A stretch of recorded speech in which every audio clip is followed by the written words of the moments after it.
Hello guys, welcome back to Kanun Shala. I'm Amanda for Current Affairs and Legal GK and we're back with our new video. So guys, आज हम पढ़ने वाले हैं about the dual government system in the Bengal that is from 1765 to 1772. Last video में हमने पढ़ा था about the Battle of Plassey and the Battle of Buxar जो कि मेन इवेंट थे जब ब्रिटिश कॉन्क्विस्ट हुआ था इन इंडिया में। अब आज हम पढ़ने वाले हैं about the dual government of Bengal जो कि था 1765 टू 1772। अब इसमें क्या था? तो जो डुअल गवर्नमेंट ऑफ बंगाल थी वो 1765 में स्टार्ट हुई थी। अब डुअल गवर्नमेंट क्या होता है कि जो कंपनी थी उसने दोनों राइट्स जो थे वो अक्वायर्ड कर रखे थे। कौन कौन से? Diwani and the Nizamat. किससे? नजमुद्दौला। ये कौन थे? ये थे Nawab of Bengal. But the company did not take over direct administration and revenue collection. उनने कुछ राइट्स तो लिए हुए थे लेकिन उन्होंने पूरा डायरेक्ट तरीके से कंट्रोल या एडमिनिस्टर नहीं किया था, लेकिन इनडायरेक्टली वो कर रहे थे। रेवेन्यू कलेक्शन भी उनने डायरेक्टली नहीं किया था लेकिन इनडायरेक्टली वो कर ही रहे थे। नाउ जो वॉरेन हेस्टिंग्स थे, तो वॉरेन हेस्टिंग्स ने इस सिस्टम को खत्म कर दिया था इन 1772 में। तो 1765 से ये सिस्टम चालू हुआ था, डुअल सिस्टम ऑफ गवर्नमेंट का, एंड 1772 में ये खत्म हो गया था। अब अगर हम देखें कि ये दीवानी और ये निजामत क्या होते हैं, तो ये दो अलग अलग फंक्शंस हैं that are related to the peoples. पहला है निजामत। निजामत क्या है? Nizamat is responsible for civil administration including maintaining law and order, defending the frontiers, and also administering the criminal injustice। तो बेसिकली जो सिविल एडमिनिस्टर करना, प्रॉपरली सारे सिविल मैटर्स को देखना, जैसे कि लॉ एंड ऑर्डर फॉलो हो रहा है कि नहीं हो रहा है, ठीक है, जो फ्रंटियर्स हैं उनको डिफेंड करना, एंड ऑल्सो क्रिमिनल जस्टिस देना। लाइक कहीं पे कोई लड़ाई हो गई या कोई क्राइम हो गया तो उसको जो जस्टिस है वो मिले। इसके लिए कौन जिम्मेदार होता था? निजामत। अब अगर हम दीवानी देखें, दीवानी कौन किस लिए रिस्पॉन्सिबल होता था? तो वो रिवेन्यू एडमिनिस्ट्रेशन के लिए होता था, जैसे कि मनी कलेक्ट करना, ठीक है, सिविल जस्टिस एडमिनिस्टर करना, एंड ड्यूटी फ्री ट्रेड करना। तो बेसिकली ये दो अलग अलग फंक्शंस थे एंड ये कैटेगरी बना के इनको निजामत एंड दीवानी में इनको सेपरेट कर दिया था। तो जो निजामत थे वो बेसिकली सिविल एडमिनिस्ट्रेशन के लिए थे एंड जो दीवानी थी वो रेवेन्यू एडमिनिस्ट्रेशन के लिए थी। अब अगर हम नेक्स्ट देखें तो हम देखते हैं मैसूर, क्योंकि जब हम पढ़ते हैं अबाउट दिस तो फर्स्ट एंग्लो मैसूर वॉर आता है, उसमें हैदर अली जब हम पढ़ते हैं तो उसमें हम उसकी कुछ बैकग्राउंड देखते हैं कि हैदर अली कौन था, उनकी एक ब्रीफ हिस्ट्री देख लेते हैं इन शॉर्ट। तो हैदर अली का टाइम था 1761 से 82 तक, मतलब जब वो इन फोर्स से, जब वो उस आर्मी में थे तब का टाइम। तो हैदर अली जो थे उन्होंने अपना कैरियर स्टार्ट किया था as a soldier in the service of the Mysore state. तो मैसूर स्टेट में उन्होंने सोल्जर का काम किया था, मीन्स वहां की आर्मी में उन्होंने सर्विस दी थी अपनी, ठीक है। Now later he became the फौजदार ऑफ दिंदीगुल, ठीक है। तो दिंदीगुल का वो कौन बन गए थे? फौजदार बन गए थे। एंड उनने एक मॉडर्न आर्सेनल स्टैब्लिश किया था in Dindigul with the help of a French. तो जैसे जैसे आर्मी में जो भी जरूरत होती थी तो उसके अकॉर्डिंगली वो उन चीजों को लाते थे एंड मॉडर्न तरीके से अपनी आर्मी को स्ट्रॉन्ग करते थे, ठीक है। तो हैदर अली थे वो। अब होता क्या है, 1961 में उन्होंने ओवरथ्रो करा the Nanjarajar, the powerful prime minister of Wodeyar king Krishnaraja one, and usurp power through continuing to recognize Krishnaraja one as a lawful ruler, ठीक है। तो उन्होंने कृष राजा वन को क्या किया था? कृष्ण राजा वन को एक लॉफुल रूलर माना था। एंड ऑल्सो वो कौन थे? The powerful prime minister of Wodeyar king, ठीक है। Now first Anglo Mysore war जो हुआ था 1766 से 69 तक, तो उसमें जो हैदर अली थे उन्होंने डिफीट किया था किसको? ब्रिटिशर्स को। तो ये हैदर अली और ब्रिटिशर्स के बीच में जो जो वॉर हुआ था तो इसमें कौन जीता था? हैदर अली। एंड इसके बाद हुई थी द ट्रीटी ऑफ मद्रास 1769 में। क्योंकि हमने लास्ट वीडियोस में भी पढ़ा था कि जब कोई वॉर होता है उसके बाद एक ट्रीटी साइन की होती है पीसफुल तरीके से किसी वॉर को खत्म करने के लिए। अब जो सेकेंड वॉर था वो वैरन हेस्टिंग्स के बीच में हुआ था, ठीक है। और वो तब कब हुआ था? जो हैदर अली की टेरिटरी थी, पोर्ट माहे, वहां पे हुआ था जब वॉरेन हेस्टिंग ने अटैक कर दिया था, ठीक है। तो तब हुई थी सेकंड एंग्लो मैसूर वॉर। तो अभी तो हम पढ़ेंगे about the first Anglo Mysore war, जो कि 1766 से 1769 में हुआ था। हमने बेसिकली एक कॉन्सेप्ट तो देख लिया कि जो हैदर अली थे वो कौन थे।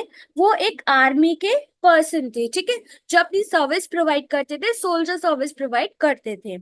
तो हैदर अली ने ज्वाइन की थी, ठीक है, Ali led a joint front with Nizam and Maratha and capture Arcot, which was the capital of the Carnatic state. फिर 1981 में Haider Ali was defeated at Porto Novo by Airi Kut and he died during the second Anglo-Mysore war. तो ये इसका continuing था। अब हम देखते हैं कि फर्स्ट जो एंग्लो मैसूर वॉर था वो कब हुआ था, किसके बीच में हुआ था, उसके कॉन्सिक्वेंसेस क्या थे, एंड उसमें कौन कौन से एम्पायर्स थे। तो जो फर्स्ट एंग्लो मैसूर वॉर हुआ था ये 1767 से 1769 के बीच में हुआ था, ठीक है। एंड अगर आप ये मैप देख पा रहे हो तो इसमें मैसूर का पार्ट अलग है, हैदराबाद अलग है, नॉर्दर्न सरकार अलग है, ठीक है। एंड यहाँ पे ये इनने बता भी रखा है कि ये ब्रिटिश डोमिनियन था, ये मैसूर स्टेट था, ब्रिटिश ने क्या क्या चीजें अपने डोमिनियन में ले रखी थी। So the first Anglo-Mysore War was a conflict in India between the Hyder Ali and the East India Company. The war was instigated in part by the machinations of Asaf Jah II, the Nizam of Hyderabad. तो उस time कौन थे निजाम? असफ जा to, ठीक है, who sought to divert the company's resources from attempts to gain control over the northern सरकार्स, ठीक है। फिर उसके बाद आता है कि जो हैदर अली थे वो कौन थे। अभी हमने उनके बारे में थोड़ा सा पढ़ा था, अभी हम उनके बारे में थोड़ा डिटेल में पढ़ते हैं। तो इन्होंने अपना कैरियर स्टार्ट किया था as a soldier in the Mysore army, ये हमने देख लिया, ठीक है।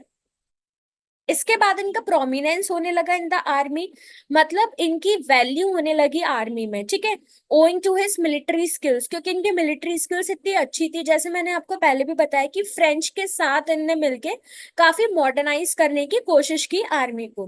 He was made the Dalwai, that is commander in chief, and later the chief minister of the Mysore state under Krishna Raja Wodeyar II, ruler of Mysore.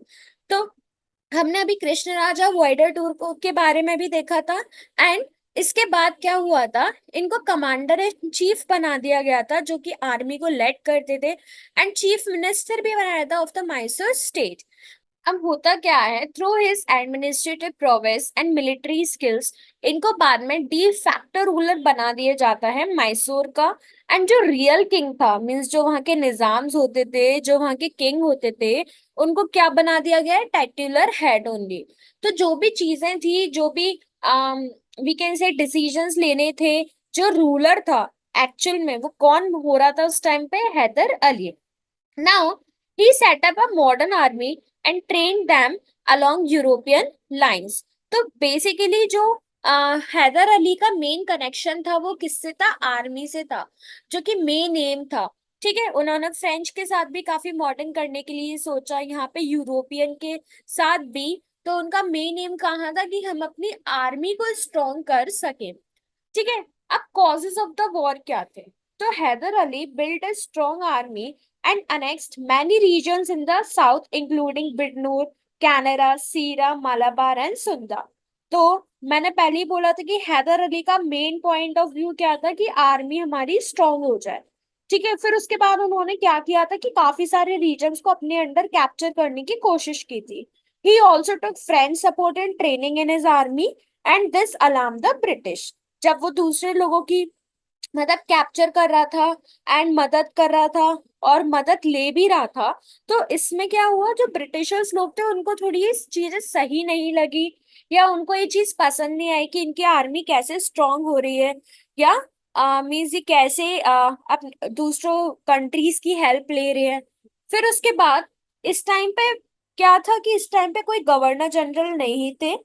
सिर्फ उसके बाद उस टाइम पे जो थे गवर्नर जनरल ऑफ बंगाल थे, जो first governor general of India उस टाइम नहीं थे। ठीक है। फिर रिजल्ट ऑफ द वॉर क्या होता है, तो following complete chaos and panic in Madras, English was forced to conclude a very humiliating treaty with Hyder on April 4, 1769, Treaty of Madras, which brought an end to the war। अब इसके बाद क्या होने लगा, काफी पैनिक होने लगा, Britishers को ये चीजें सही नहीं लगने लगी। एंड फिर उसके बाद काफी ज्यादा वॉर वाली कंडीशंस चालू हो गई। उसमें क्या हुआ, केओस एंड पैनिक ऑकर होने लगा एट द मद्रास, एंड जो इंग्लिश थे उनको मीन्स ये कंक्लूड करने पे मीन्स उनको फोर्स किया गया कि आप कंक्लूड करो एक ट्रीटी के साथ विथ हैदर। एंड तब हुई थी ट्रीटी ऑफ मद्रास, जब इस वॉर पे अपन एंड हो गए थे। ठीक है, मीन्स जब ये वॉर एंड हो गया था ना, तो कॉन्कर टेरिटरीज जो थी वो उनको रिस्टोर कर दी गई थी। And it was also agreed that they would help each other in case of a foreign attack. जब कोई थर्ड पार्टी या थर्ड कंट्री अटैक करेगी इन इंडिया पे तब वो उनकी हेल्प करेंगे। एंड फाइनली इसके बाद हुई थी ट्रीटी ऑफ मद्रास। तो ये था हमारा फर्स्ट एंग्लो मैसूर वॉर। तो ये मेन पार्ट था जहां से मोस्ट प्रोबेबली क्वेश्चंस आते हैं, ज्यादा डीपली नहीं पूछते examiner. So I hope your concepts are clear. So guys, this was the end of the video. Next video में हम cover करेंगे about the second Anglo-Mysore War. So stay updated with the channel. You can hit the bell icon to get the latest notifications of the video. And if you like the video, then hit the bell icon, subscribe to the channel. Comment down below how you liked it. And also you can get the PDF of this video on our Telegram channel. Thanks for watching the video.